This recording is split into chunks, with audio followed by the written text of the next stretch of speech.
Завладеавте со целиот медиумски простор. Националните телевизии, пишаните медиуми. Сега се запнавте за порталите. Малку нешто на опозицијата им остана по некој порталче, да може да кажеме што мислиме поинако од тие што мислат така како што мисли владата. Значи, јас не ви верувам. Пораката што ја пратија новинарите, и тие не ви веруваат. Тврдам, одговорно тврдам, од овој момент, кога ќе ги изгласите овие два закони, ниту ќе сакате да разговарате со представниците на било кое здружение на новинари, ниту ќе се обидете овој процес да го откочите од мртва точка.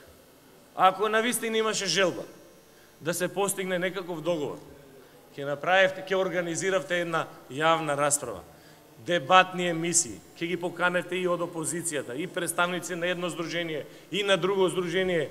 Немаше да инсистирате сега во предвечерието на изборите председателски, можеби и предвремени парламентарни, да завладеете и со овој медиумски простор. Не ви верувам, Иво Ивановски.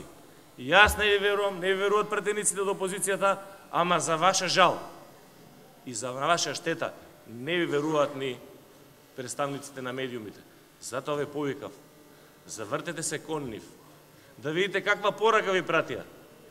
Тврдам дека нема да направите ниту милиметар повеќе од тоа кое што го замислил Никола Груевски, а вие сега во негово име треба да го реализирате. Треба да настане комплетен молк во Република Македонија. И јас тврдам, сум говорил многу пати во ова собрание. Знаете ли, господине Иво Ивановски, господине министре, кој ќе биде следниот ваш чекор? Вие ќе го укинете и собранијскиот канал.